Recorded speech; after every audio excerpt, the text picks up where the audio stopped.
welcome to Monday. Special guest husband taking the day off because he needed it. He is having a rough time with work. Yeah, so Right, Mike's over yeah, Mike's here. there. Yeah. That's his. Hello. Hello, hello, gamers, gremlins and gamers. Is Oh, that my is hair. that the new thing? I don't know. I haven't figured out the name for my audience yet. Okay. Goblins and gremlins is so far as close as I've gotten. I guess little critters. Yeah, no. Hurricane! Oh! Thank you for coming in, as always. Hey, Eekster's here! Hi, Yay! Nubia! You guys had so much fun, and I'm so We happy. just got done listening to the audio recording, just to, keep it fresh in my mind so I can take notes, because I'm really bad at taking notes during sessions, which is why we audio record, so I don't have to remember. I have your character sheets. Yeah, he's been looking stuff over and double checking leveling stuff. We'll talk a bit about that. Yeah, so, um, session one. So the everybody showed up on time, so hey, that's a good start. A little early actually, I think, which was great. Uh, the room that we are given access to is great and nice and cozy. It's got like a couch and chairs and stuff rather than just like getting too scrunched up um, on one table. We got a big round one, so it was nice and cozy. Everybody had their own space, which was nice because with the other game going on, there's usually at least five people there plus the game master. So having a big table just for the players of a small game was much better, I think, for everybody involved. It was much quieter, and I noticed my players were a little bit more outward with themselves, which I completely understand because to be outward with yourself while there's 17 people around you is difficult. So I really enjoy. I prefer the smaller groups. So having just the four of you guys and me sitting and playing a game is definitely much preferred. That the game we played the second half of the night was rough. I don't know if I'm honestly going to sit in on that game anymore, just because it's just a wee bit too many people for me. Having an enclosed room for the small group was really nice because you guys got your privacy for a little bit, and Hmm. it's a cozy room. We're doing a cozy campaign, so it Hmm. worked really really well. Yep. The second game was like 15 people crammed into a slightly There's bigger room, too many people. and just it was Yeah. No. dark and just a little strange. Oh, and good news, I double checked that the air conditioner works in that room. So next time the room will be a little cooler. Um, I know most of you are thin, but I am not. So I run hot, so I need that air conditioner on there. So next time, bring some blankets if you get cold easily. Again, adds to the cozy. Exactly. Wear a cardigan or something. To start, I had Eekster, who was super duper into their character, and what you did, you made a notebook, themed after Nubia. Yeah, there's gonna be AC next time. I didn't know if that one worked up there, but Thomas told me I could use it. Um, but yeah, you also painted your nails, which was awesome. And then, I mean, you also let me use your phone, which was great for music. Luckily, actually, I do get a bit of signal as long as I hold in a really specific spot. So in the future, I might be able to do some music or something without worrying too much. I'm glad you had fun. I am so glad. Um, uh, Couple things that I'm going to improve on my side. The audio recording is a bit rough on certain places. Not for anybody's, not anybody's fault or anything. I'm gonna try to figure out a placement of it that works a little better, but I did have to keep it plugged in because my phone was dying. So I just need a better battery, more charge when I start, and I'm gonna have to figure out. I might use my tablet for this next time, for my pictures of NPCs and stuff, rather than because listening to the audio recording, you hear a big chunk as I just pick it up and like slide through stuff, and it's kind of rough to listen to. So that's something that we will. I took them out for you. The other character sheets. Yeah, they're right there. They're all in there. There were spare pages because now Azalea needs a. Oh, a spell sheet. I don't know if they're still in there. I might. They might be on the table with the other stuff that I took out of there on the other gaming table. Anyway, so yeah, so just some things with the audio recording. I don't know if there's such a thing as a microphone that hooks up to a phone, but maybe that's something I can look into. I know there's USB microphones, but unfortunately my phone does not have a USB. So I don't know. So I don't know. Maybe we're looking into potentially getting a laptop for husband and everything. There are phone microphones. They are also wireless if need be. Okay, good to know. I will have to find the budget version of that because I do not have money right now. To spend. I will consider getting a better mic for this, for the stream itself, because there's a cheap one at Walmart, that I might grab. We'll see. But again, I have to save up enough to kind of justify the expense. Hey, tape player, welcome in. That's a really cute little emote. That's adorable. But yeah, so just audio quality stuff for me. So a stronger mic. So I have some, and this is in no way they're a problem, but my players are a little more soft-spoken, a lot of them. So I have to get something a little bit more powerful to pick up their voices sometimes. Otherwise, we were listening to a speaker, and we were both like leaning into it like this, and so there were parts of it where we honestly could not hear. So it might be better with like headphones. But there's also really loud, like peak, I'm not worrying about the audio quality so much except for us because I'm not going to be posting it anywhere. But it would be nice if it didn't either A, be so quiet you can't hear anybody, or B, you blow your eardrums out because I decided to pick up my phone. So just technological improvements that I can make next game. So I'll work on that. So speaking on the session itself, everyone was super duper excited, firstly, and that feeds me and as a DM, and it helps so much when players are just excited for stuff. So having the whole group of them so excited and so into their characters and so wanting to explore the world and talk to each other and make jokes and stuff, it was a lot of fun. Starting off, I did do my scenes. I read them out as I planned to.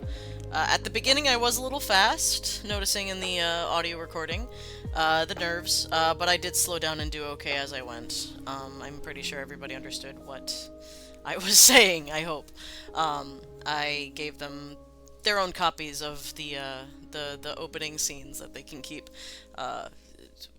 Spelling mistakes and all. As I was reading that, I'm like, wow, I didn't spell that right at all. Cool. Anyway, but, being honest here, I'm not gonna perfectly edit everything outright. Oh, got a hiccup, excuse me. So, made players cry first session. Hey, making people feel stuff. Pretty proud of myself for that. I'm glad my writing and Soto's editing came through and helped really communicate the emotions and the setup that I really wanted to. I think everybody really liked their scenes, so I think I got the right read on everybody's ideas of their character. So I'm very proud of that, and I'm very happy with it. So that was great. And then transitioning into the actual, away from the cutscene and into the gameplay itself. Still sobbing about Spores. Yeah, I'm very pleased with Spores scene, but all of them were very, very fun to read and write. I had a lot of fun with your various characters. So excited about how that's set up. No? Okay, I'll have to print more later. Soup is bestest wife. Yes, indeed. On my VODs, if you want to hear me read them out, I have a VOD from last week that I read them. So if you want to hear what I read to the players, you can.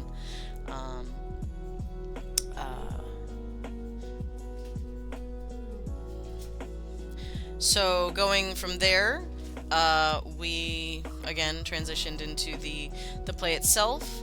I described how everyone was in the city of Hollow Hill, looking for work, and they were in there. Okay, good. And they were so greeted with letters from a fairy dragon, which was great. I wasn't sure how to. Oh, he does not want to be on camera. Sorry. Such a diva. Had to do that. The cat moment. Thumbs moment. It's just so Cat. Yeah. It's in the corner right here. right. Just Right there. Okay. Glad everything went well. It did. Hi, Azul. It went awesome. So from there, they all had some interaction with the fairy dragon, and at least 2 of them tried to commit violence towards it in some way. But everybody enjoyed him. I based the voice of the fairy dragon off of the worm from Labyrinth. I mean, just a worm. That's basically what I was doing. He wore a little hat, and I made him as cute as physically possible. Good afternoon, Blue Saber, excuse me, Paladin from the UK. Hell yeah, welcome in. We are just going over my first session that I just had last weekend. After a lot of world building, you can check out the VODs over on my YouTube, which I have a link. Hang on, there you go. So if you want to see all the world building that we've done so far, you can go over there and watch those. But I finally got to start the campaign last Saturday. Bot jump scare. Yeah, sorry. And so yeah, we're just going through everything that was done for the first session. So everybody eventually went over to their to the meeting place of the Merry Dragon Inn. They had their interactions with various NPCs. You know, I tempted the rogue with a unguarded coin purse on the side of a patron. I called out to the orphaned warlock with a child that was working bussing tables. Shinies for the wizard that were being hawked by a potentially untrustworthy gentleman, and then I had a bartender doing minor druidic type of magic for drinks, garnishes for drinks, and I also made that bartender particularly hot because players be horny. it's D&D. It's D&D. All of my NPCs are hot. It is law in my game. So let's see. Nubia, our dear wizard, was interested in our merchant gentleman, trying to make deals and stuff, but his wares proved less than optimal. And so after scaring the living hell out of him and deciding not to buy anything, he stomped off. Horniness in a D&D campaign, scandalous. I love scandal. The warlock gave a whole ass gold to the working kid, which was amazing. And that kid shoved it in his shoe and took off. Not took off, but he went to, continue his work, but he made a week's wages in 1 second, which is great. Then Azalea approached the bartender and awkwardly like ordered from her and was interested in her and got some role play in there, and ultimately the rogue decided not to pickpocket.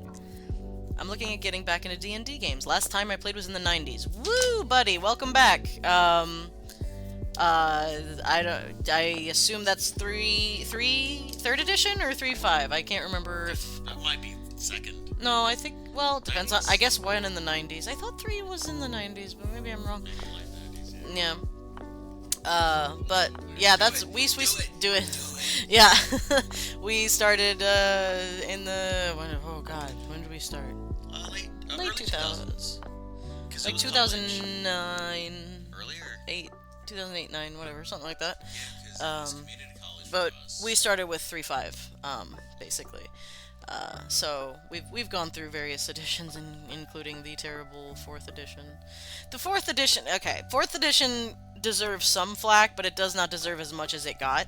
I admit.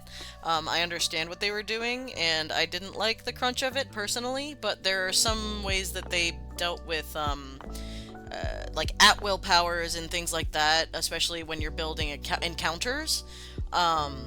That were great for a GM. I wasn't a GM in 4E, but now looking back as a GM in now 5E, and 3.5 at some point in the past, that I could have seen where 4E was great for GMs, and for new players, both new GMs and new players, both of those things were great, but I also understand why the veterans weren't interested.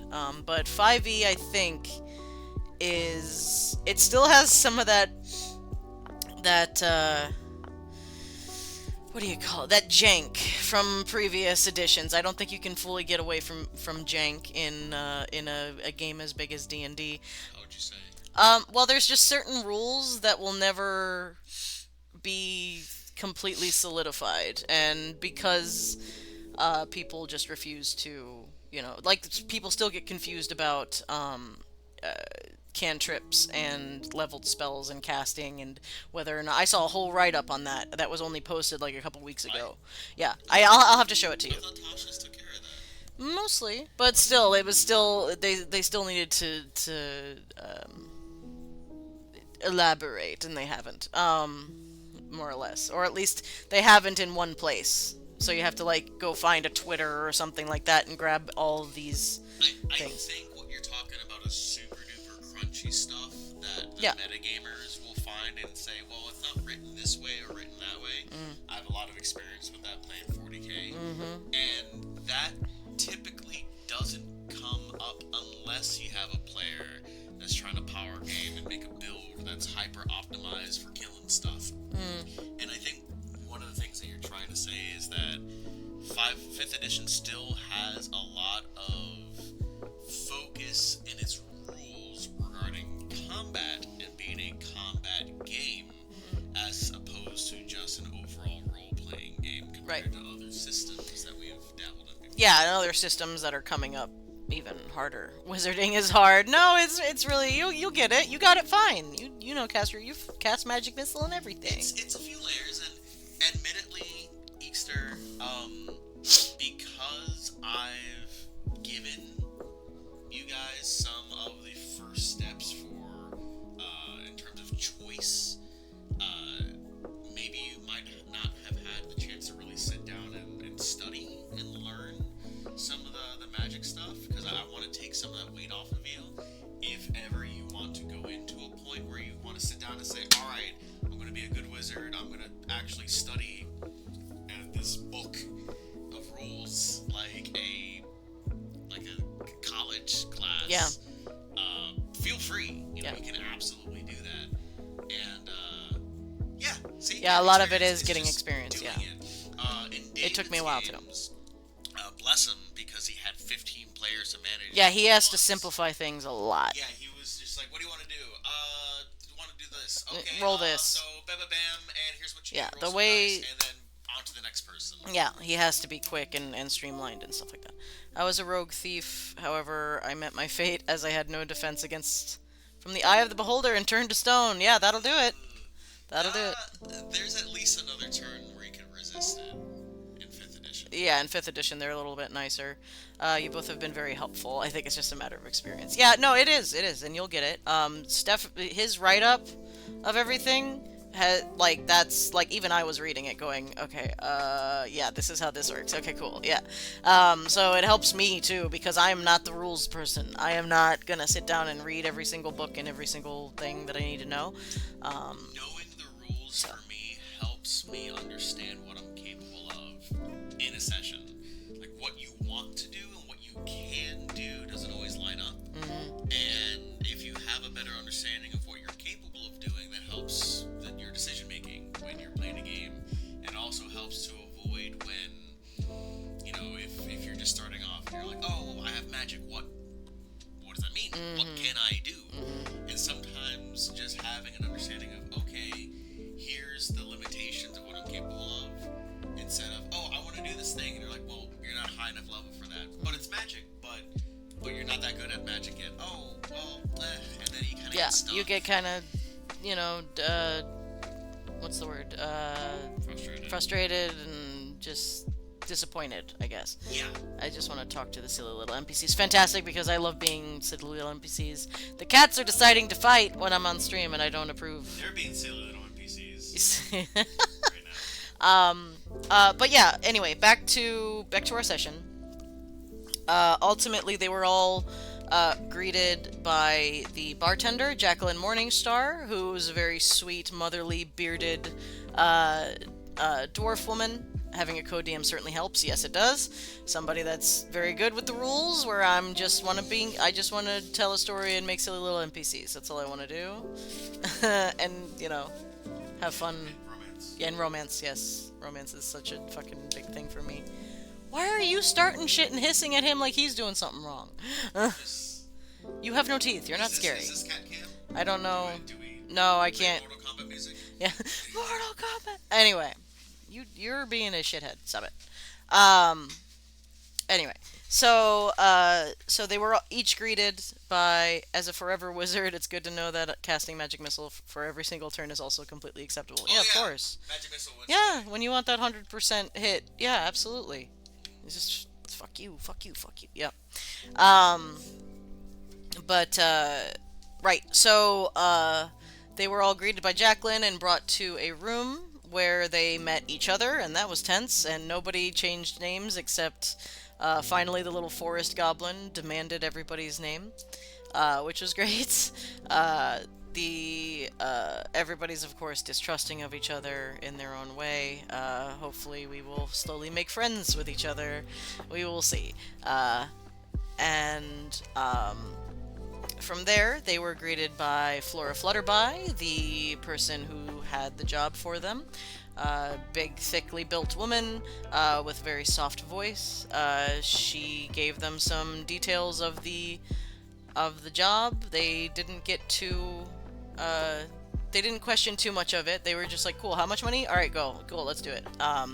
So that was easy for her, and she was excited from there. And so from there, they all found their own sleeping arrangements, which 3 out of the 4 decided to sleep either in the woods or in the street. And ironically, the forest goblin was the only one that took a room, and then promptly stole from their bunkmates. So what are you gonna do? The goblin got a ivory box with a scroll of religious litanies on it. They have not investigated further, so which god it is dedicated to and what the litanies actually involve, we do not know I found yet. it wholly entertaining that they just identify some things with just the single word, and they're like, cool. Box. Yep. So, no, for They also stole some silverware. For him, it was words. Yep. Yeah, knowledge. Yeah. Knowledge. That's what it was. Yeah. Real of the Goblin, actually. Yeah, at least they're playing well to their character. 5 minutes until our ad break, so I will try to keep an eye on that, so I don't get cut off. But so the Nubia and Azalea decided to sleep in the woods, and our warlock Evelyn decided to sleep on the street. Old habits die hard. Her patron showed up to kind of admonish her and go, "Why the fuck are you still sleeping on the street? You have money." But Evelyn wants to keep as much money to herself as possible, and so, Hi Steinman! Welcome!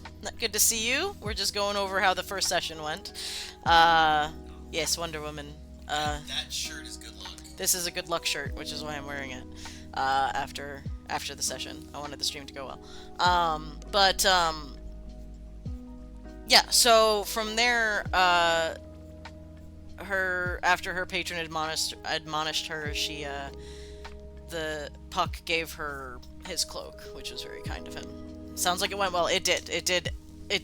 Go very, very well. So from there, everybody slept. I'm not starting too hard with the interrupting sleeps yet. We're still getting used to the basics of the game. So, eventually it'll be like, do you set watch, that kind of stuff. But for now, it was very simple and very, very light session and a lot of role play. I'm getting them used to role playing because, again, they're used to a much more crowded game where you don't get a lot of spotlight, and I want to give them all each a chance to kind of show their characters and be their characters and interact with each other. Oh, excuse me, and NPCs and stuff like that. So that's where a lot of the focus is, not combat. So from there, they met Flora at her warehouse the next morning. They met her horse Whippoorwill, and immediately became attached to her. At least the ranger did, and then everybody else was like, "That's a weird looking dog." So that's fun. So fantastic interactions there. Then Nubia was showing off the naked mole rat that serves as her familiar, and some discoveries were made as to what it is. The fact that it might be something outside of normalcy, but based upon a real animal, came out, and there was conversations in regarding to that. So that was fun. More great interactions, of course. Then they set off. They got to see the retinue of nobility that had the smell of magic on them. They did not investigate further.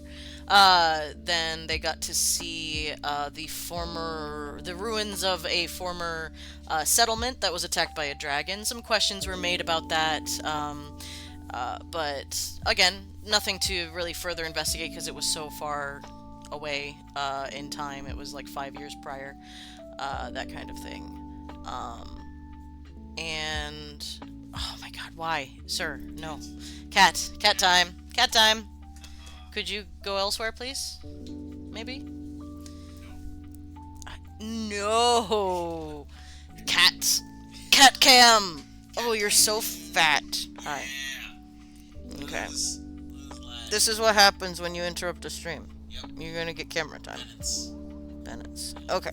Get over there. Thank you. Okay. You cuddle me now. I cuddled him and he hates it. Right. So right. So from there, then they, oh god, I gotta go back to my notes. Hang on. 2 seconds. Actually, we're about to get an ad break, so I'm gonna pause it here. I will be right back. I'm gonna go to the bathroom, and you do the same, and I will be right back. See you in a sec. That one.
Alright, here we go. Came back from my parents' place, and my cat, who's never been a big cuddler, was stuck on my lap the whole evening. I think she's getting old. Oh no, babies. Oh, kitties. I'm gonna cry. She's a little snobby brat the first hour when I arrived. Like, how dare you leave? And now she's all over me. Oh no, that's so good. Um, right. So, they also did not look further into we found out that magic smells like empanadas. Yes, it's a spicy, kind of sweet, peppery kind of smell to Nubia. So now magic empanadas are the thing. Uh, delicious. And it made me want empanadas the whole session. So I wanna bring empanadas next time. It'd be awesome. Homemade empanadas. Oh, mm-hmm.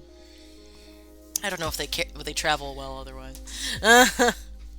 um, right. So they also they came across. That's right. Jacqueline Morningstar, the owner of the bar, the Merry Dragon Inn, let them know that she was also on the lookout for. If you magic out some food, it will taste like empanadas no matter what the food is. It will be spiced like empanadas. All magic food is Mexican food now. It is beans and rice and tacos and empanadas. The good stuff, though. The good, like, oh my god. Oh, I want Mexican now. What have I done? Spicy. Magic is spicy. Alright. That's new. That's the thing now. Yep. Eek asked, what does it smell like? And I'm like, spicy. Sure, why not?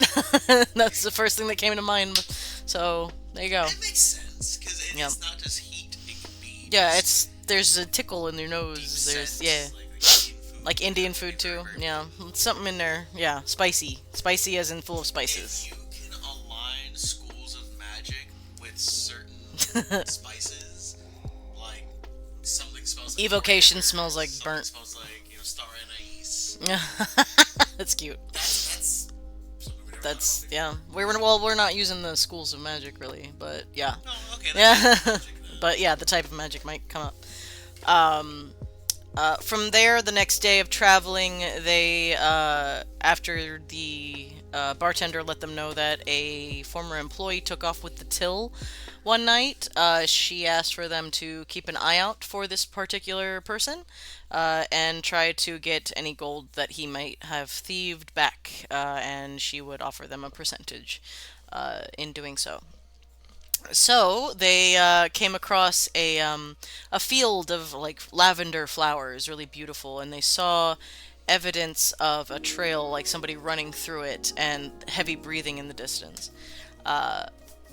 And Nubia snuck up in her feline way and grabbed this boy by the ankle and flung him over her shoulder like a cat bringing in a dead bird. She brought him back, and he was very nervous and apologetic, and gave quick explanation as to why he stole, basically trying to get his mom some money so he could leave, because he didn't want to help take care of the household anymore, more or less.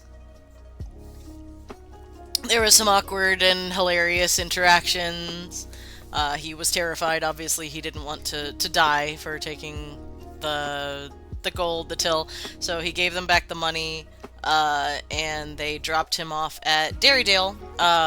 Dairydale? Yeah. Which I need to look up Dairydale as a town. Poor little asthmatic British boy. Yeah, a halfling boy that got his ass handed to him by a 7-foot tall lion wizard. Nope. So that's something that happened there. I have to make up Dairydale. I have to place it on the map. Things that happen in session. World building happens in session quite often. So they eventually claimed the gold. They put it in the rogue's hands, which is an interesting choice. Trusting the little goblin to hold on to a separate 200 gold and not do goodness knows what's with it. So we'll see how that works out. That would be up to the player, whether they dip into that or not. Rogue put it in his own hands. That's also true. Yeah, it's true. There was some passing around for a bit, but yeah. Uh, Rogue almost gave it back, which we were very confused by. But then he was like, no, no, no, no, no, wait, never mind. I don't do that, which is great. So fun times. So yeah, from there they continued on, and they have made it to the Fire Opal Mountains, which the description of excited a lot of them. They were able to see the sun hit at just the right angle, which kind of made them realize that the mountains, though they are made of rock, they are made of gemstone rock. They are not just, the opaque gray slate that you're used to mountains being made up of. It is a gigantic gemstone. I don't care if that's not possible in this world. It's possible in mine. So whenever the light hits it, it has that beautiful that orange shock of energy that kind of cuts through the center of it, and as you move, you can see it kind of move with the light. Which was a lot of fun to describe and see. A couple players decided to chip off a bit of their of the mountain as they got there, claiming it for themselves. As they entered into the Cat's Cradle Pass, that serves as the road into the Viridescent Valley, they noticed some bits and bobs that kind of show that someone or a group of people have attempted to settle down within this cave system. And from there, they were very suddenly attacked by a dark mantle. Which, actually, I didn't have a picture at the time, but it looks exactly like what you think it looks like. Image. That's a dark mantle. Looks like a stalactite and or a stalagmite. And it's gross. It attacked the party, and the party fought back and did wonderfully. Shooting the dumb thing down, everybody hit, luckily, because the AC was very low on this thing. Because they're big monsters, and obviously they don't have a lot of armor. But it was super fun little combat, so everybody could get used to like what they want to do, how to approach their attacks and their abilities and things like that. So that was fun, and at the end everybody leveled up. And we've been focusing on giving the players their options and maybe suggestions on which way to go. Never controlling, but always letting them know what we kind of figure they would vibe with over other options. So we're figuring out slowly through the Discord what they have access to, what their choices are, and by next session, they will be level 2. And that's where we ended for that point, so he could sit down and talk to them about leveling up. We could get their HP and all that kind of stuff figured out. Good timing on that, actually. I always like to include a little bit of extra fluff whenever somebody levels up. Mm-hmm. Because leveling up isn't just a moment. It is typically a reflection on you learning something new and applying that. So, in the 4 characters getting their level ups, after I went ahead and gave them some information as to what to write down on their sheet, afterwards I went ahead and wrote some little blurbs.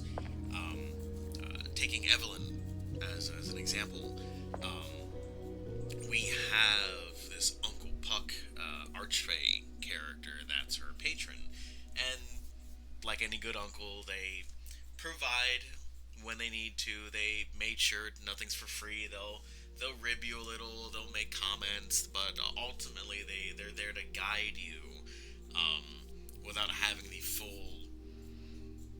guess, need to be responsible for you. You know, if you have a good uncle, it's by choice that they want. They want to hang out with you. They want to cool with you. They want to be a good influence to you, or bad influence. Often, it's As good is of the both. case, yeah. Sure. So in this case, Evelyn's arcane focus is a deck of cards. And Tarot cards. Right, and we're playing with the idea of tarot cards being their how they channel their magic, and when they first. Oh, okay. Hey, all right. So when they first received their deck of cards as their arcane focus and their backstory, as we had described earlier, they were a beat up old deck of cards. Now, we thought it would be cool that whenever they unlock a new warlock ability, like a spell or an eldritch invocation, a card basically magically cleans itself up. And that card is now fresh and shiny and crisp, and it is now full of that arcane energy now, that fey energy. So, in writing this up, as they were checking their deck of cards after the fight, I went ahead and wrote up that 3 of their cards now look shiny and new. Obviously, I want to still give the players the power to choose what they'd like to do. But as I was explaining to them what an Eldritch Invocation was, I went ahead and used as an example a Mask of Many Faces, since they are a character that is untrusting. They've had to fend for themselves. They've been an orphan, running around living on the streets, taking care of themselves, only with Uncle Puck, this invisible fey influence to help whenever they can. Having any sort of obfuscating magic makes sense for them. So I explained to them that Mask of Many Faces, the Eldritch Invocation, gives them disguise self at will. Even I didn't know that. You know, I've played the game for a long time, and when I looked at it, and I was like, oh, okay, it gives you an extra spell on your spell list. No, it's an at-will spell. That's huge. For a warlock to not have to burn a spell is already a big deal. Certain spells you can cast ritualistically, and that's cool. But to have Disguise Self as an at-will power is not only a really neat mechanical ability, but will be a really, really cool ability for for Evelyn as a character, because now whenever they need to, they can just change faces, change body types, change clothes. They can now approach situations that they've never felt that they've been able to approach before, because now they have a new power that is very, very flexible. And tying it to that new card in the deck gives a little more of a visual as to why that character now has that spell. It's not uncommon for a veteran player to D&D will just say, okay, here's what I've got now. If you're playing a wizard, oh, okay, here's the spells I want to add because of X, Y, and Z.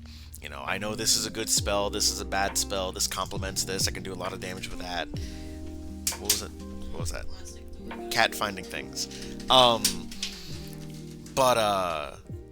And then in the book it says, you have explored concepts of the universe, you've discovered new incantations, you've been practicing in the background on this spell prior, and now is when you figured it out, you got it in your spell book, and now you can cast it. That's not always reflected, or at least it's very, very easy for a player or a DM to skip over that completely. Focusing in on the larger storyline or the challenges that they're going to give to their player. I keep looking here instead of at the camera. Bad etiquette. Sorry. Chat is here. Makes sense. Right. And sometimes you lose that fluff of a reason as to why a character gains a new ability. When you're watching a show or reading a book or whatever chosen form of media you want to indulge in, often if a character learns something new and levels up, as it were, there's a reason. There's time taken to show that this character has earned this new skill that they have, and I want to make sure that in this campaign that isn't lost. So for Evelyn, it's the cards regaining its luster. Um, for Nubia, it'll be a continuation of the exploration of the magic within them that they've forgotten.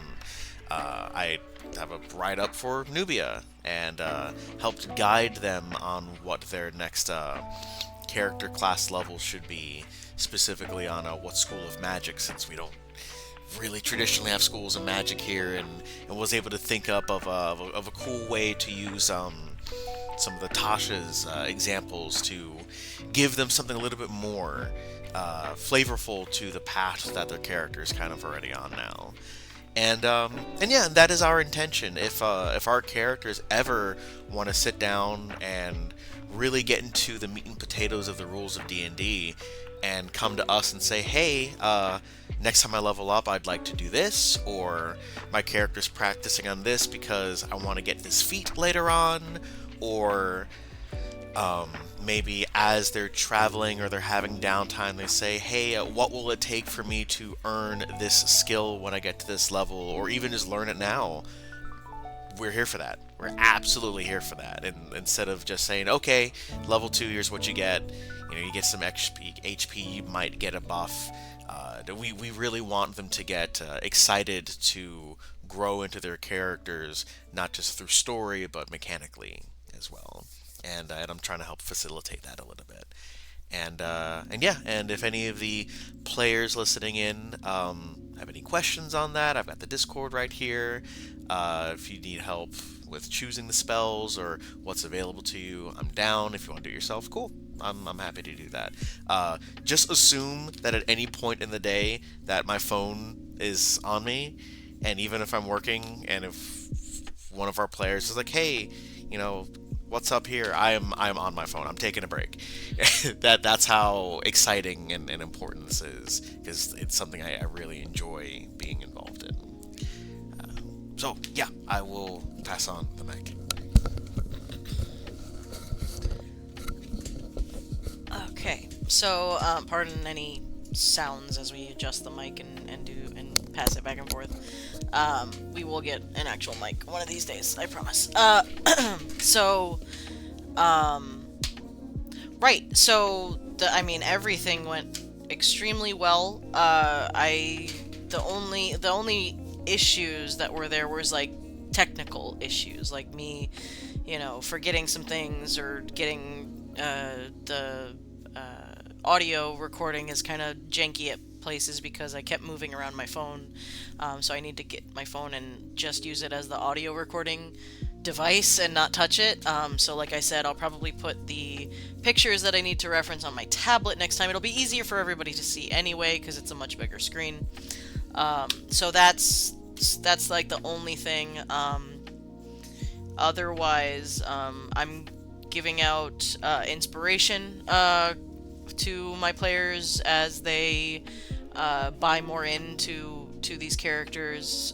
Nubia already has an inspiration to her name because of how quickly she got that Nubia took to her role, and how quickly Eekster went into the game, and how excited that they were to play and to experience. And so that's huge for me, and I want to encourage that. And honestly, same thing with Evelyn. Yeah, that's you. Evelyn sticking to her guns in regards to not taking a room even when it was available to her, or and giving herself that discomfort basically when she didn't really have to, but sticking to her character is respectable and huge.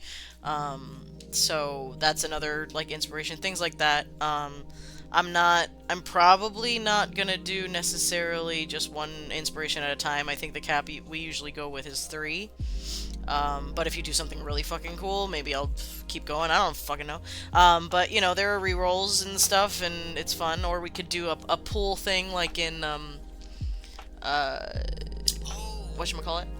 Mutant Chronicles. Mutant Chronicles, Oh, yeah. that's a good idea. Mutant Chronicles has like rerolls and it has a basically an economy in the game where you can trade in I forget what they're called, but they're momentum, and it can make you better at whatever you decide to do, and it gives you more dice. So if we do maybe a pool instead, and where everybody can trade, because I know the players are now familiar with that kind of concept because of the other game that we played that night, because that system has basically that same thing, where it's like 6 rerolls every session, and everybody has to agree on using one. But if I just have like a stack of coins, I'll get some like metal coins or something to represent our rerolls.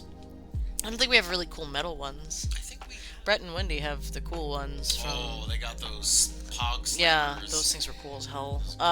They're good fiddles. Fidget, Fidget. fidget spinners, Fiddle. fidget toys, not fiddle.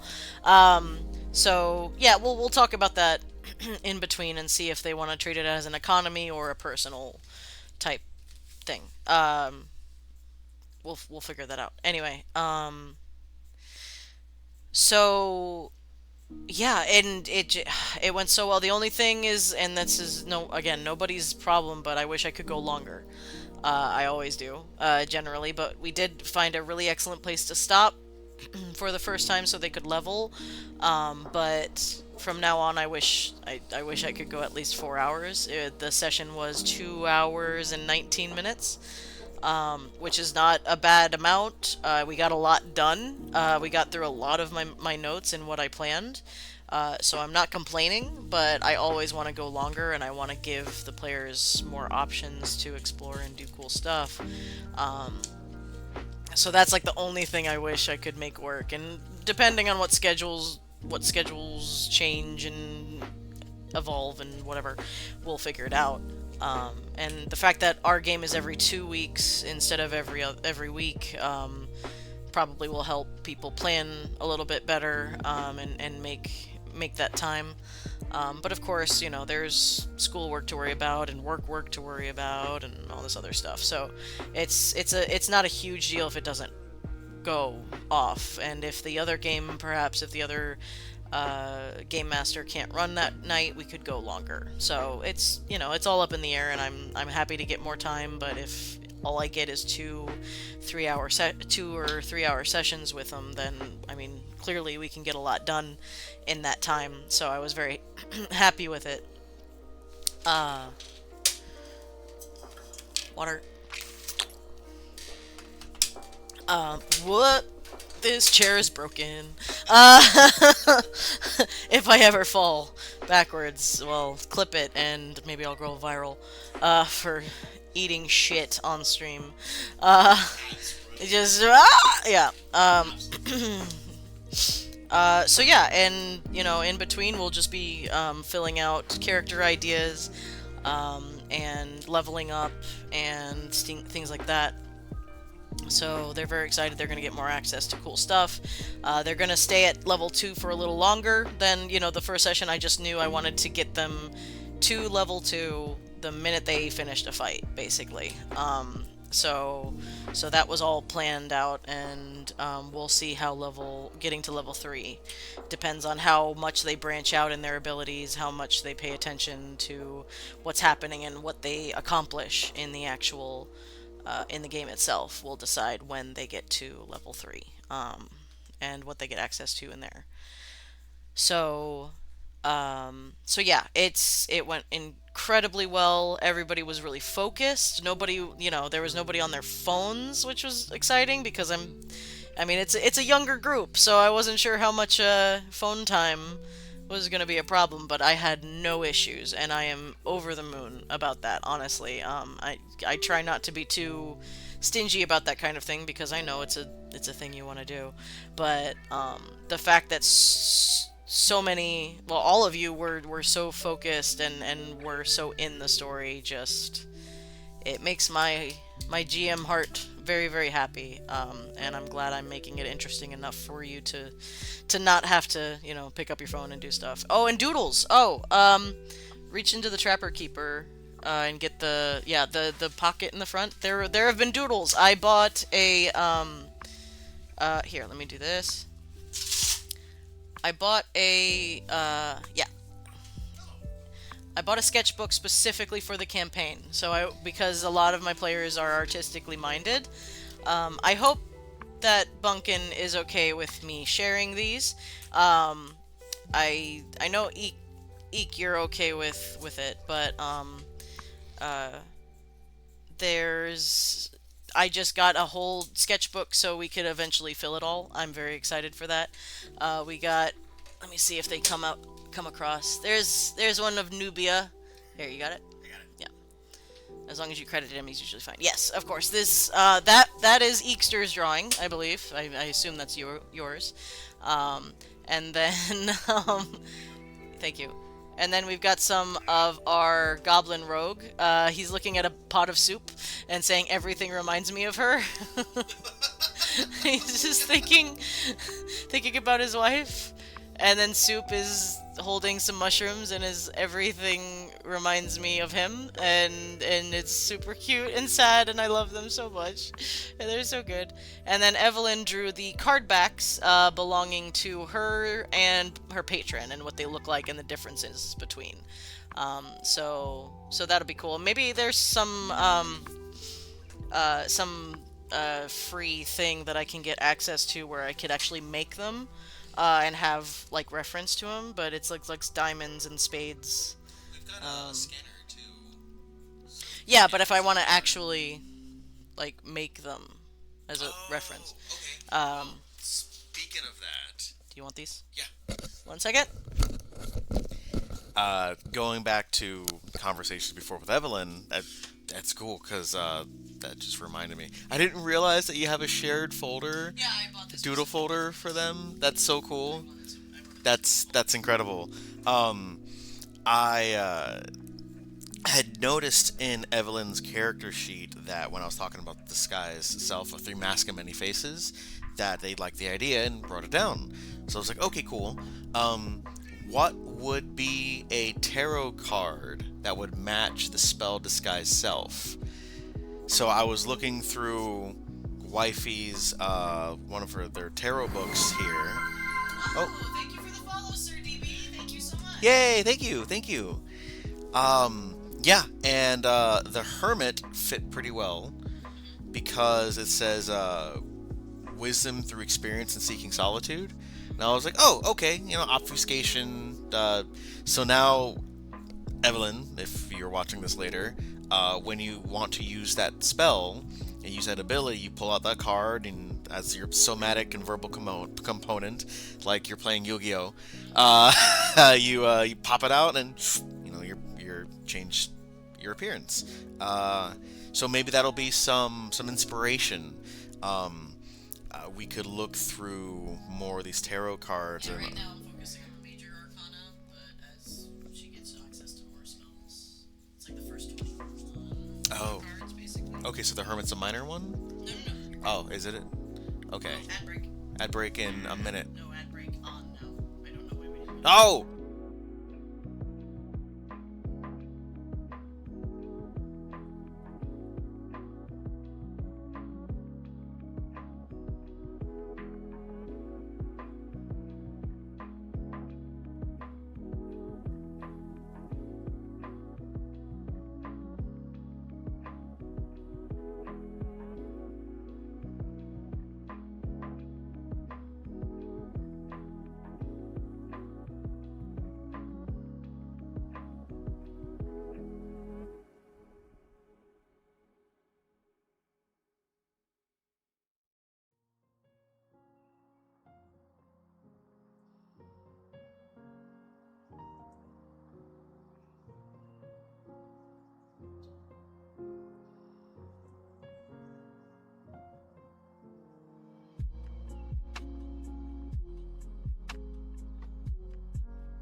Here we go. Oh, there we go. Okay, sorry. Yeah, that the counter didn't come up for that one. Sorry about that. And hi, Sir DB. Welcome in. Appreciate the follow, and I hope I am a good DM. Uh, that's the that's the idea. Anyway, we just got done with our first session in this new campaign called Overstory. I've got a little bit of a blurb if you're interested. One second. There you go. That gives you a general outlook on what we're going for with Overstory, as we're calling it, and yeah, we're very excited, and we were just going through the happenings of the first session and how we're handling leveling up, because they leveled up to level 2 at the end of that session, and yeah, it went incredibly well. And I am husband. Hello. Welcome. Yeah, this is my husband. You'll see him in chat as Animaraptor22. I want to make a homebrew, but I have never run a game before, and I don't want to disappoint. You're in the right place. Well, first of all, let me tell you what most people will tell you in this situation. It's, depending on... As long as you don't game with a bunch of assholes, it's hard to disappoint your group. You have to remember that, just like you, they're all there to have fun. And if you make something that you find fun, more than likely you're gonna have fun with all of them, and they're gonna enjoy it. So trust me, I have had actual panic attacks as a GM before sessions because I was hypercritical of myself. I have killed entire games and just let them die because of my anxieties. So I completely understand where you're coming from.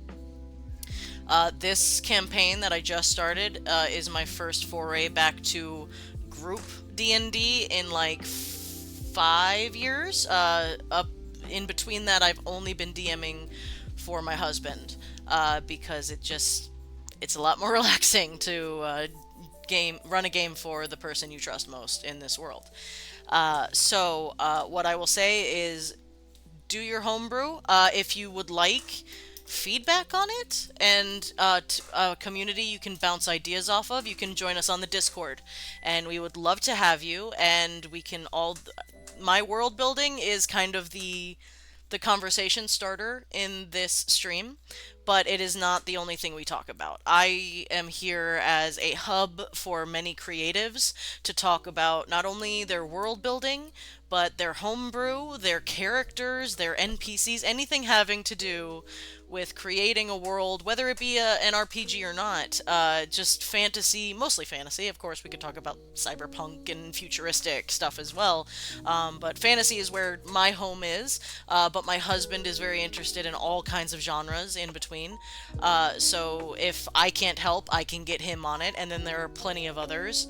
Safi is one of our resident chatters. I don't know if they are currently in chat right now, but they are currently running a game based on Danganronpa, that game slash show anime thing, which is very cool. Which you know, they're already running games for other community members. So if there's ever a point you want to try to run a game as like either a test run or you start a campaign, you can start a campaign in the community, invite people, and see if you can make schedules and stuff like that work. So we are absolutely here to bounce ideas off of. Please tell us your general idea, and we'll talk about it here in chat or on the Discord, whatever you would prefer. So long as you can take constructive criticism and we can talk it out and have fun with it, and we can build something together. You don't have to do it alone. That's why I started this stream, is because I struggled to create stuff in a vacuum. Because my only other player was my husband, who's like the only other person I really talk to on a daily basis. I didn't have anybody to sit down and talk out my ideas with. And though the internet is a wonderful place, generally, for resources and people, the problem with most communities is that people are way too excited to give their opinions as fact. And instead of bouncing ideas off of each other, they tell you that you're doing it wrong or right or whatever, or how they would do it. And I would run across that a lot, and that's a lot of the anxiety that came along with it. And so I'm I started this stream specifically because I wanted a community of people that didn't shoot down everything and tell them, tell you with 100% absolute certainty that this is how it's done. Because as far as I'm concerned, in RPGs, there is only one way of doing it wrong, and it's by being an asshole. Either by as a player or a GM. And so long as you're not an asshole, you're doing it right. And you're having fun, you're doing it right. If you're collaboratively building something together, that is the only requirement to be playing an RPG. The rules are great and can facilitate some certain things, but if you just decide to take that book and toss it over there and just talk it out, you can absolutely do that too. And look at this cozy little corner of the internet that you've created. It's wonderful. Oh, Arcane, you're gonna make me cry. Don't do that. I'm trying. That's all I want. No, don't cry! Husband appears to make me cry. I can't be the only one giving you compliments. No, she's. I try very hard to both visually and audibly and energetically try to be something that people want to tune into. Even if you just lurk and listen. That's another reason I started this, was because I enjoy, I got witchy shit. I don't know if it fits over the, I am a streaming witch. That looks weird. But that's really tight on my head. I wish that would work. I have to get, like, specific headphones for wearing hats. But yes, I am focused on cozy, and I am committed to positivity, and not toxic positivity, because I know happy sunny, but like, just I plan to be proactive in keeping the community as an accepting, loving place, free of assholes. It's what I've been looking for my whole life, frankly. So I said one day, why not make it myself? So, nah. So yeah, you are more than welcome, Sir DB, to post any ideas you have, even if it's just like, here's the vibe I'm going for, because that's how this world started, and it is a whole world now. Not a whole world, I don't think a world can ever be done, but it is pretty damn good, if I do say so myself. And that is a large part due to the community helping me out and making suggestions, and like, there's Arcane and Stinks and Idea Machines, and like, all of them have such quick wit when it comes to like naming stuff and coming up with these concepts, and like, I could never. But it's like we have this hive mind that comes together, and everybody makes contributions, and we build off each other, and it's such a wonderful, accepting, loving kind of energy, and that's all I want in my fantasy worlds. I definitely have created this place as this world. Hey, Stinks! Hey, speak of the creature and they shall appear. I didn't even have to say your name 3 times. Welcome in, Stinks. Good to see you. I hope you had a good weekend and everything's doing good. But yeah, we've already gone over the first session, and it went incredibly well. And the only improvements that I could make is technical stuff, basically. I have the audio recording, and it's a little rough at points, and it's a little crunchy, but we're gonna improve upon that, and some other small little things, nothing huge. So yeah, I can't, as far as the actual interactions, as far as the game itself went, I have no problem with how it went. The players were interested, they were proactive, and they were excited, and it was just the perfect first session. It really was. And yeah, the only thing that is like that I feel is lacking is I wish I had more time with the session. And we'll see if we can make that happen in future sessions with schedules and stuff. You know how it works.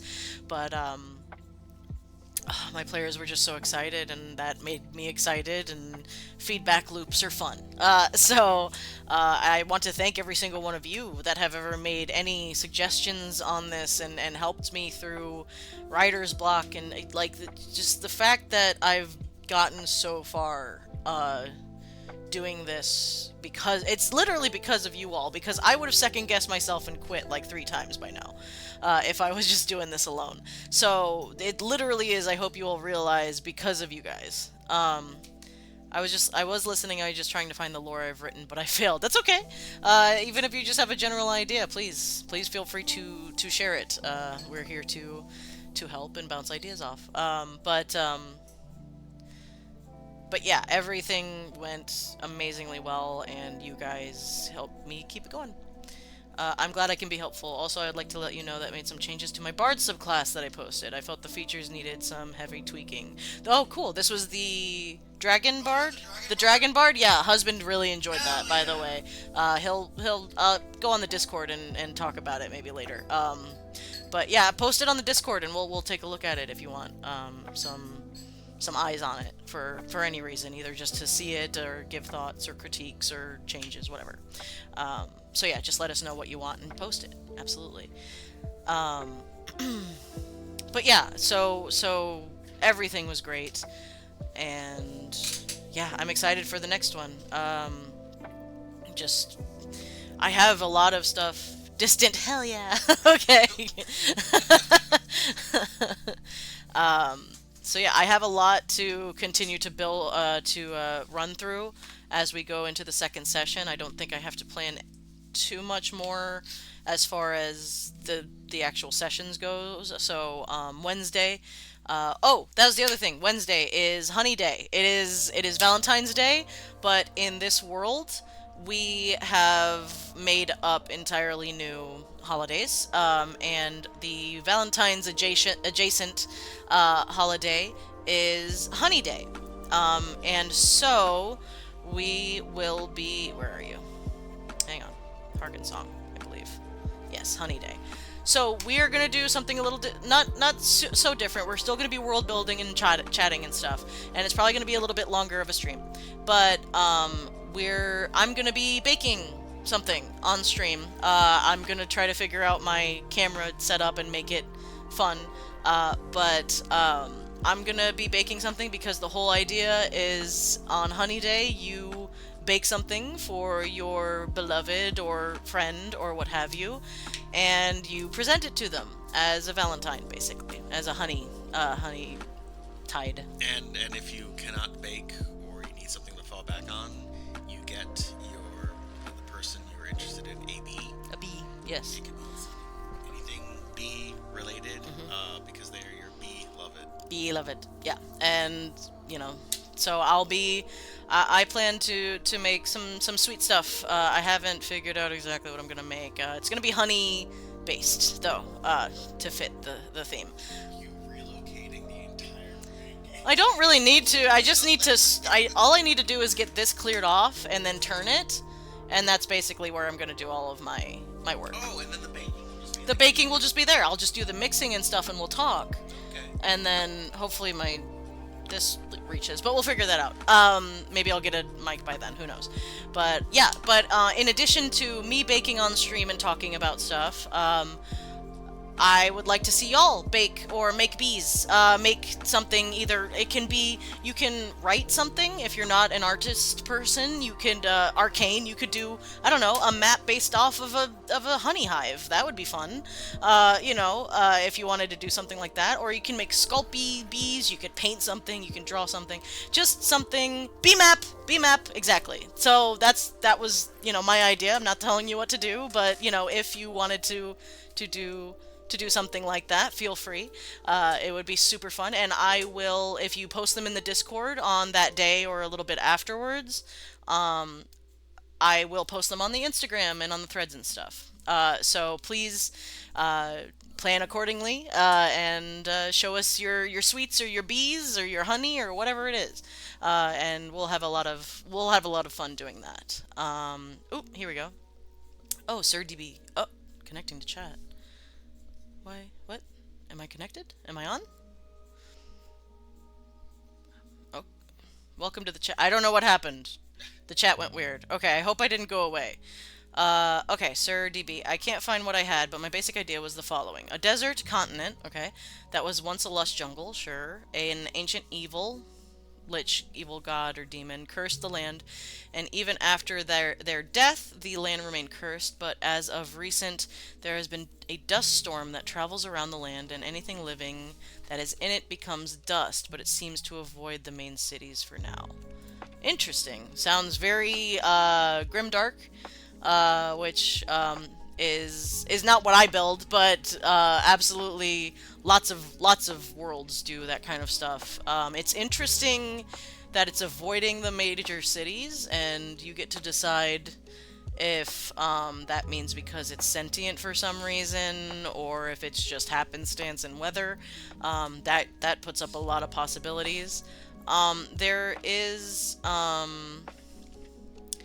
there's a lot of places you could go depending on if it's a desert kind of thing. You know, there's always the good old-fashioned Mummy kind of idea. Just go watch the Brendan Fraser Mummy and it'll set you up forever because it's the best movie ever. That pulp type fiction. Yeah, is this going to be for 5e, or do you have an actual system in mind, or is this going to be system agnostic and just like a homebrew world, or are you planning on running this somewhere for someone? 5e. Okay, great. All right, cool. So you have a lot of options then, because there's endless resources in that kind of thing. I haven't ever done anything besides 5e and 1e. Wow, that is the gamut. So yeah, I mean, depending on the energy you want, you can, do ultimate heroic kind of pulpy stuff like we were saying, or you can do grim dark people surviving by the skin of their teeth kind of thing. I mean, there's always the question on why didn't the gods step in and what that's all about. What did this great evil get destroyed by a group of heroes, hundreds of years ago? Did this storm suddenly pop up randomly, and did it pop up in a specific place, or did it like build over time? That kind of stuff. Are cities kind of nomadic because they have to get out of the way of this storm, that kind of thing? So is it just like tent cities and stuff where people can pack up on a whim and just run? Or do they batten down, and do they let themselves be buried in sand only to kind of come out afterwards in this kind of like bomb shelter kind of idea? So there's lots of ways you can go depending on the vibe that you want. But it sounds super cool. Kind of a survivalist kind of campaign can definitely work if you want to sit down and have people like track, not only just ammo and material components, but also like their water and food and stuff like that. You could definitely do something like that. Granted, 5e is nicer than previous editions, so I understand. But you could definitely turn it into a survivalist campaign pretty easily if that's what the vibe you're going for is. I think in terms of like supplement books, I think like Icewind Dale did a lot of environmental checks. Mm-hmm. Yeah, you could just flip it over. So yeah, just go ahead and make it heat-based and sand-based. Instead of cold. Little bit of both. The major cities use the ruins of ancient jungle cities, and there is also more basic tents and whatnot. Okay, great. Yeah, so, I'm back from burning down my kitchen. Don't do that, please. I was just talking about baking for Honey Day. Please don't burn down your kitchen. You got 2 days. Yeah, you gotta figure out everything. The idea is the storm came from the tomb of the ancient evil. Cool. I made edible food. Nice. Better than inedible food. We've been there. I'm Yeah. not really allowed in there. Stories. Okay, the storm came from the ancient... So is it waking... It must be waking back up. Someone gave me a gas stove. It's insane. Whoa. I like food. I hope so. I'm never... Gas stove? I think... Just gave you. Nah. Like, okay. Nah. That's not a very portable thing, gas stoves, unless they're like for camping. No, they just, I imagine they got a gas stove from somebody, which is dope. I've never cooked with a gas stove, but I hear they're superior. Um, Honey Day gift, yeah. Here's a stove. Bake something for me. Um, Also, now that I have thoughts, that character with tarot cards is basically Cardcaptor Sakura, and I love it. Ah! I never watched Cardcaptor. I was thinking, personally, my 90s ass as Gambit from X-Men. That's how their powers, like, come out, and they kind of cast with cards, which is... I watched a little bit of Cardcaptor back in the day, and yeah, I mean, having the concept of the card as the where the magic comes from is definitely cool, and that visual can help when playing the game. One thing I really appreciated that I caught in your recording was when Nubia cast Magic Missile, you asked, what does it look like? And that's always a really, really great question to ask a character in the moment, because, again, so often, mechanically, you can just have a sheet of paper and it says, okay, here's what it says, and I do the thing and I roll some dice. But now asking, what does that mean to you? How does that magic manifest? Is a really great question to solidify everybody else in the game when they're playing the game to see in their minds, all right, what does it look like when they do X, Y, and Z? I grew up on Cardcaptor Sakura. As for some reason they didn't show Sailor Moon. Oh my god, I love Sailor Moon. Really? Oh man, you can get it for free. Same boat. No, I had Sailor Moon. My little sister watched it early in the morning at like 6 a.m. She would get up and I'd watch it with as I was getting ready for school. I know Cardcaptor was usually I thought that was on like Cartoon Network in the afternoon. in the afternoon. Yeah, so I never caught it. But yeah, no, I don't know much about it, but I will do some research and maybe get some inspiration from it. So yeah, absolutely. So yeah, I was imagining Gambit, which is kind of similar but different. You know, it's just like that kind of floating card kind of idea around her as she casts. I will take a look at the subclass. Yeah. Post the subclass in Discord again. I made some changes to it. Cool. All right. Awesome. But yeah, I'm very excited that everybody took to the witchy vibes of all of these, because, you know, I've got the tarot card reader that's like your new age, like divination kind of witchy stuff. Then you've got the classic wizard, that's a little bit gremlin-like, but it still does her studying. Then I've got the full forest goblin that just collects bones and shit. And then I've got the hippy-dippy ranger that's also the nature, like, walking in the forest barefoot and connecting with the birds, Disney princess kind of stuff. So I'm really happy with everybody taking my idea for a witchy based campaign and then carrying on with it.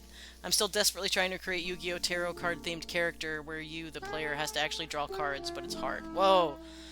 I would love that. I loved Yu-Gi-Oh! When I was a kid. Unrelated, where can I post a Warlock Lad art and his backstory? Oh, you can post that in the... you can either do creative chat, or you can do RPG discussion, whichever one works, because they're both kind of the same thing. Speaking of which, Safi Yes. does not have Twitch available to them right now. Oh, bummer. He's trying to communicate Oh, in all caps. of course, because that's the only way Safi knows how to communicate. I think they're in General? Yeah, so Up. or down a bit. Hang on one second, everybody. Maybe it's somewhere. Oh, it's a world. It's in world building. Send messages in DMs for NPCs. I wish I can't access Twitch right now. Okay, I need ideas. Images in DMs for NPCs. Well, that's vague. Tell them to give us ideas of what that NPC needs to be. I have a whole... Hang on, I'll just send my whole NPC board to them. Hopefully they can access it. Hang on. Pinterest is a wonderful tool for those of us not artistically inclined, shall we say. So I'm gonna just give this to Safi here. How do I message a person? Here we go. Alright. There you go. That's all of them. Give me ideas for NPCs. Posts thousands of pictures. Also, with the escaping dust thing, I immediately thought of the chicken lake house. Yay! From the Wild Beyond Witchlight. Yes, Baba Yaga! I want people to have magic legs in their home and escape the dust. Oh my god. I love that. Your campaign, of course, I just love the image I got in my head. Well, that could be like the wizard tower in this world. Instead of building towers that just like stay there and stand forever, they are the only buildings that get up and move and just get out of the way of the thing. And there are wizards that like they map out the trail of this thing. Like, is there a pattern to it? Is it making something? Maybe the thing is like drawing a giant sigil that will reawaken this great evil. Something like that. I'm performing a Baba Yaga.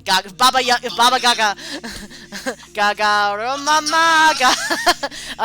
Yaga ooh la la. Yeah. Yeah, so like that's a great thing to do. Like every now and again you'll see a what? Lady Gaga as an NPC. Lady some sort of mage. Baba Gaga. I really want Lady that. Baba Gaga. I want that witch. She just Holy comes out shit. like, you know, That is like she did in fucking RuPaul's Drag Race, and everybody's like, that looks like Lady Gaga, and it's like, bitch, it is. That's That was awesome. incredible. Yeah, so if you could like make a map of this this huge place of this desert, and then as you can like kind of trace where, and if you want to make a pentagram or if you want to make a huge circular sigil, look up sigils and various magics and stuff. There's so many cool things. Oh, where's my book? I don't know. As another quick thought for the idea of the wizard's tower moving, you could play with instead of just like the chicken legs popping at the bottom. Visually, what came to mind immediately was flying buttresses on cathedrals, and how you have this shape of those supporting tower structures on the sides of the building, but those are actually its legs. Oh, like And a they spider. fold out. Babbert yogurt.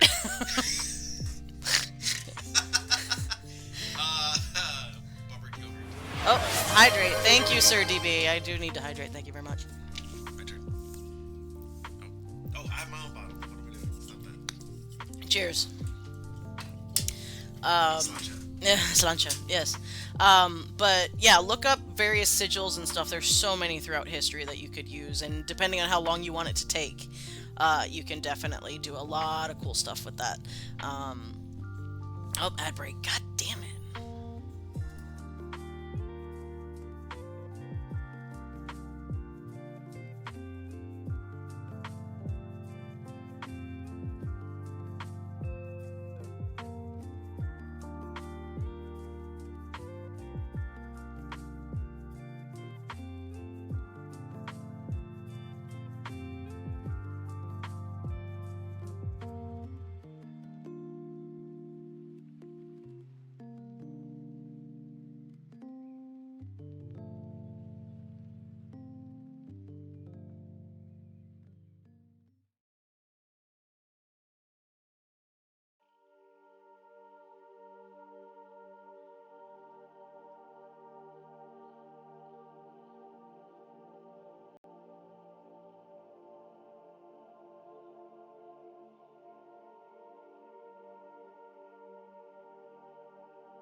Okay, we're back, I think. Sorry about that.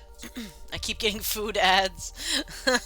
The dust is not dust, but a ton of tiny clones of this one beetle that is held in some forgotten lab. I'm about to write the campaign for my dude. Yeah, that's a cool idea. Go ahead. Michael Crichton book called. Michael Crichton book called something. It's called Prey. Prey.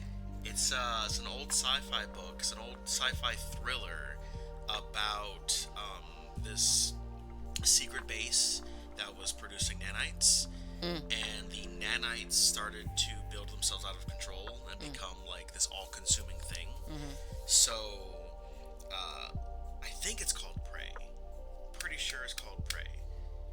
Dang it, now I'm not sure. But yeah, but there's a Michael Crichton book that immediately made me think of like a million little clone beetles Yeah. becoming Just- this yeah. great threat. Very cool. So that might be a good inspiration. What? Oh, thank you for the subscribe. Oh my god.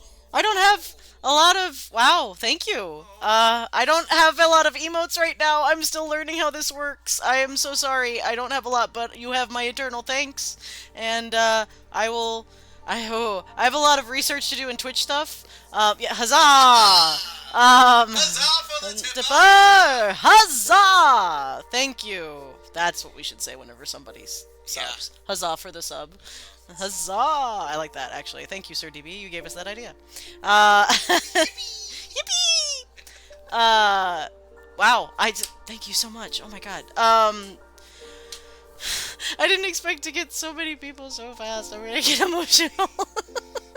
If you need help, feel free to reach out. I used to stream a bunch. Oh, yes, absolutely. Yeah, I'll put like a Twitch channel in the Discord and we can talk. I stream. You stream! We all stream for ice. No. Okay. Cool. Well, welcome. College is kicking my ass. Yeah, that'll do it. I understand that, but yeah, I'll make a Twitch channel so I can like ask for help because I need a lot of help and I have no fucking clue what I'm doing. I just started doing this on a whim. Yeah, so I will do that after today's stream and we'll chat about stuff and figure out what I can do to make it better for my subbers and my viewers, and thank you so much. I do greatly appreciate that. You got a veteran on your hands now. Dope. I need that. You should totes. Yes, I was just about to say, and then all that happened. Oh my god. So we just looked at the art. I absolutely love the art of him. He's so freaking cool. Actually, do you mind if I bring it up onto the stream for everybody to view? I could do that if you wish. Let me get back over here. There we go.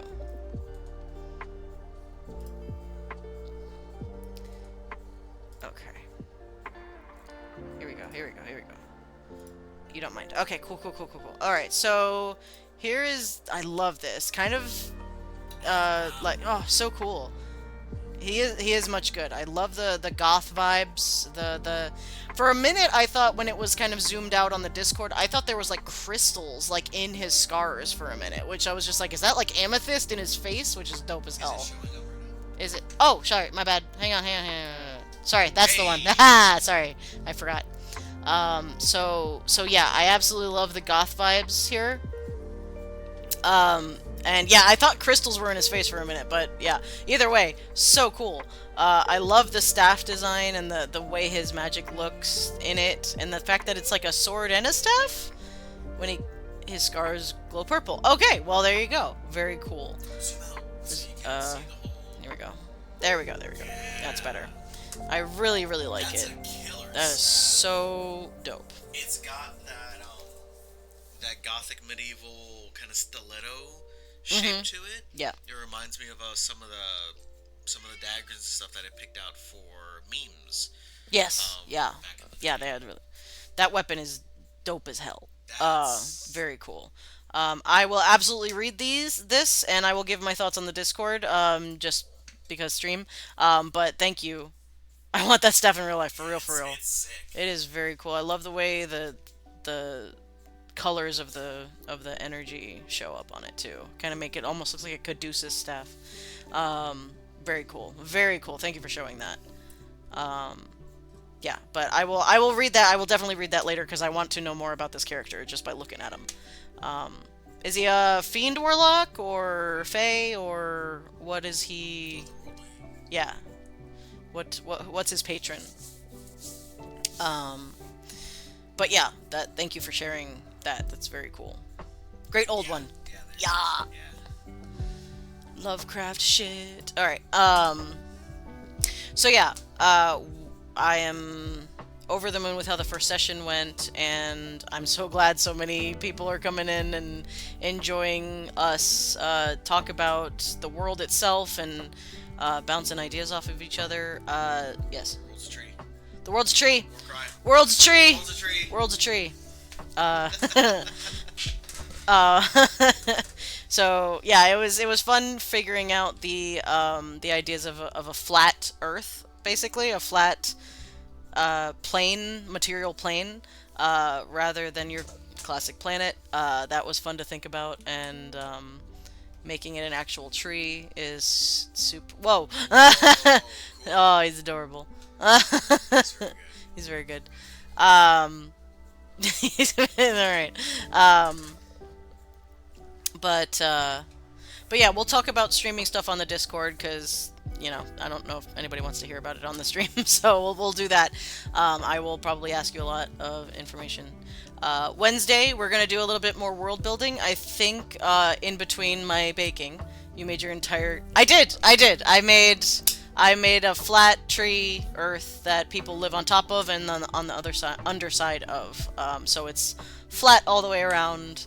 This kind of bonsai tree, round kind of thing that you're looking at. You almost knocked this over. He's eating. That's your good pencil. You're gonna be mad if he ruins it. Yeah, I did make flat earthers because it was funny. Flat treers. But yeah, we'll talk about on Wednesday. We'll do world building again. We're gonna do Derrydale, a city that I made up off the top of my head for an NPC, and we'll create it. We'll get the general vibe of it, and then we will put it on the map somewhere.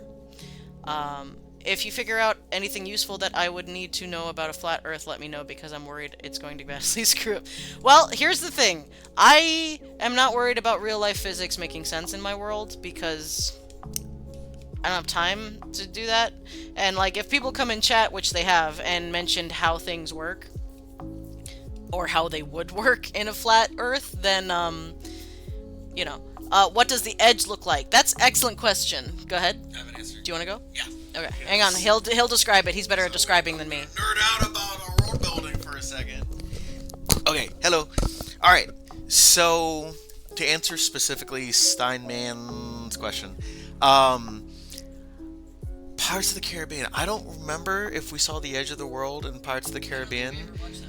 I do know that I could very, very clearly see. So similar. Have you ever seen Sinbad, the animated movie that came out in the late '90s, early 2000s? Yeah. Yeah, when all those animated movies had that same like dope ass half CG kind of vibe, and like Atlantis and Titan AE and all those incredible movies. Yeah, in that one where the edge of the Earth is an ocean, but there's just kind of this cosmic wind that's constantly kind of swirling and pushing up on it. Yes, it's very clear in our minds because we actually just saw the movie a little bit ago. Yeah, if you could pull it up, get some ideas. But per the map that we created, it's definitely water all around the edges. And yeah, there we go. Yeah, perfect. Pull that up. Yeah, so you could see how where the ocean is this great cosmic wind that's always kind of keeping things in place, and there's these kind of visuals of if ever you were to sail to the edge of the ocean, you would see the cosmic garden as we've described in past games, and it's probably still very much this void of space, a lot of floaty bits, because everything's so huge in scale. Instead of the astral plane as we understand it and being stars in space, instead you're seeing giant, like, building size, like, seeds and stuff, like, floating through the air, like dandelion seeds and, like, stuff like that, and everything is so big you can barely make out, like, anything moving necessarily. So so imagine this, but if it was like green and beautiful forever, like basically, it might as well be. This is always good practice. When you're a nerd or a geek and you love something and you want to describe it as quickly as you can, you have to practice condensing it down into its It's like core really components. So for the world building of definitely a cooler concept than Pirates of the Caribbean, where it just ends in endless sky and the ocean just becomes one big waterfall. Yeah, because where does it go? Where does the water go afterwards? Um, so to quickly describe the world we are in and the setting and the cosmology, short version: there is a great cosmic garden and a great cosmic grave. In the center of the cosmic garden, there is this incredibly mind-blowingly large cosmic entity of a tree called, oh, what is it called? We named it like last week. Gal, Galliora? Galliora. I think it's Yes, Galliora. incarnate. I'm really bad at it, but What's the list of stuff you had? I'm already doing a bad job. Uh, I keep getting. notes, character silence, gods, races, flashbacks, planes, magic system. There we go. Here we go. Right. So yes, there is Galliora, the great cosmic tree that is this immense willow tree that hangs its branches over this plane of existence of all things. It is a circular garden where the tree is at its center and branches out. Here is a rough MS Paint pie chart of what we have for our ideas. There are 12 plots of land equally distributed through this garden that home the 12 positive deities. Each of these deities represents roughly 3 or 4 core concepts of existence and life. And each one of those slices of the pie is a plot. Each of these plots basically a plane of existence, and each plane of existence has this core concept that rules over it. Each one of these gods rules over this plot and does what they will. Typically, they have a world that they rule and oversee, and that plane of existence operates under the core concepts of those rules.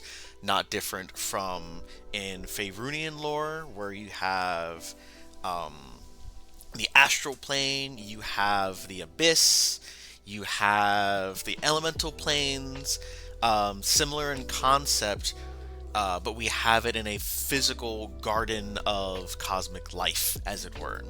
Now, one of those plots was abandoned by one of the 12 major gods, and before I get into that, that plot is now occupied by Galdor, this world that our players are now on, which is also a tree. It is a tree because it is a sprout of the great cosmic tree Galliora. Galdor itself is the pet project and the main responsibility of Melora, who is the prime positive deity, a god of nature and nurture and just life in itself as his core concept. In her management of the Great Tree, she did not have her own plot of land originally to tend over. So while all the other gods had their worlds and their peoples, mortal and immortal beings, to rule over and also to influence, she just kind of sat there and went, oh man, it'd be really cool if I had my own thing, and she didn't have that opportunity. Some situation happens in the past, far in the past, we've yet to quite decide, but an entity split off and abandoned this plot. Underneath the garden is the cosmic grave. We like to try to have this balance of so as above, so below, and the cosmic grave is where the roots of Galliora are. And they are called Galadros, the roots of all things. Inasmuch as a tree sheds life and radiates energy, the roots absorb life and absorb it. On the other side of this garden plot is the garden grave as well, where 12 more gods of negative energy rule over and have their own influences on their own planes of existence. This god that abandoned the plot from the positive to the negative now became the Raven Queen, and we've heard that name in other systems before. She is addressed as such not only because she has this, oh my goodness, Flopsy Kitty. Not only because she has this dominion over death and cycles, she is clawsies. All right, it's okay. No, it's all right. It's all right. Right. So, something happened. What happened? There was a swoosh, swooshing things. Redeemed Hydrate. Oh, cool.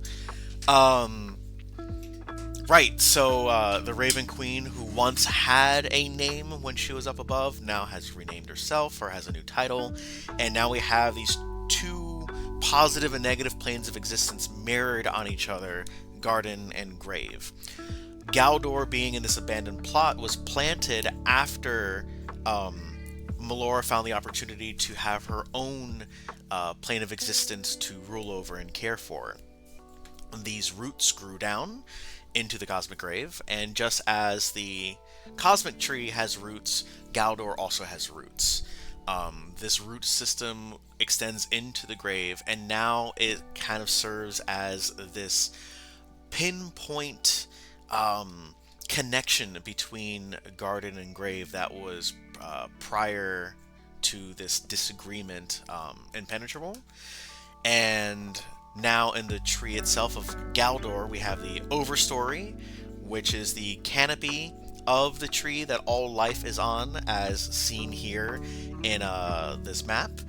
Imagine that as it radiates out, it's this kind of this conical shape, where the highest point where these deserts are, closer to the sun, moon, so it's hotter up there, and it drifts off. The water systems kind of tear their way down over into the oceans on the edges, and all positive, cozy life is on this side of Galdor. Just like we have a cosmic garden and a cosmic grave, there is an underside to this tree canopy. On the underside of the tree canopy is the Evershade. The Evershade, much like Cosmic Grave, has its own forms of life, but because it is not fed by the sun's rays and the care and attention of Melora up above, things operate differently there. Running with the meme of Australia being the same as everywhere else, just upside down. Take that concept and go ahead and apply it here.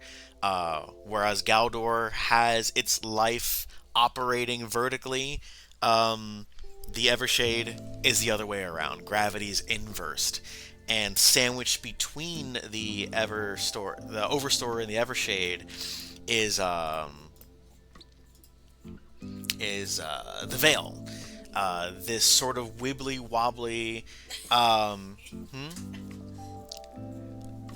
Oh, yeah. It's You tried to make it in one. it's hard to do without visuals. Condensing it further. All right, cool. Imagine a bonsai tree. Imagine on this bonsai tree, it is so cosmically large that life grows on it just in the same scale that life grows on this planet itself that we live on. On the top of this bonsai is the overstory, where green and good and that cottage core kind of lifestyle exists.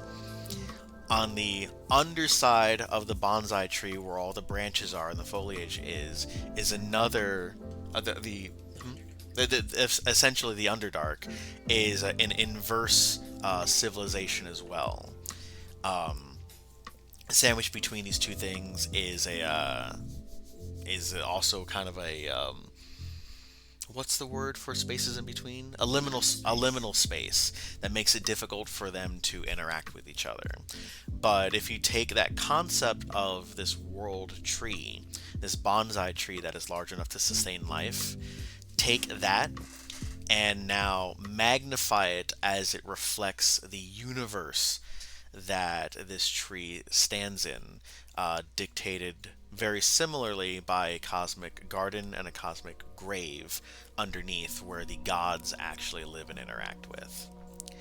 Oh, I did the thing. Sorry. Yep. So that was my best quick explanation.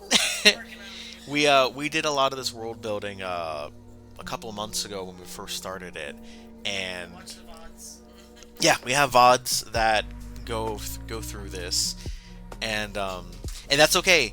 Ish is fine. Again, our artistic capabilities are a little limited, and we obviously want to expand on that. And that's probably something I'll try to do a little more often in my spare time. Try to get myself involved in that, render it out somehow, and yeah, I, it's yeah, the shroom tree, and yeah, the idea originally of creating this world from scratch was wanting to have this Yggdrasil Norse mythology influence of a tree being center to life, and then we just made it more physical, more of an actual reflection of, instead of a symbolic idea of a tree being the universe, it was quite literally the world being a tree and the universe also being a tree in this plot of land.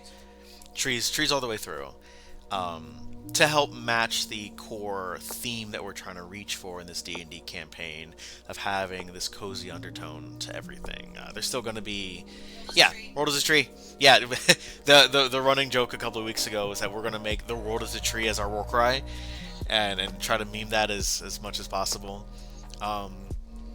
Yeah, and yeah, so the theming for the game that we're trying to have is this Ghibli-esque, Stardew Valley-esque, Minecrafty environment where there is still a danger, there is still adventure, there are still stories to tell, but on the surface there is still definitely this warmth and this greenery and this richness to the world, while underneath all that there is some darkness that is potentially encroaching on what is above. I gotta get better at that. Guys, I'm going to take 2 minutes to tell you about this world. 20 minutes later. 2.5 months of work we're trying to dissolve down. to distill. Yeah, it's real hard, you guys. It's really hard. I swear I'm going to time myself. I'm going to get better and better at it. That's why I have the command. Like, that's just because I'm not. Cool. So I will take a breath and pass this back to Wifey. Husband must breathe. The ads might be coming up soon. Oh, yeah, the ads. Yeah, we got 3 minutes till ads-ish. If I don't know why it's not giving me the countdown. But considering it's almost 2, we gotta feed the cats, and I also need to feed myself.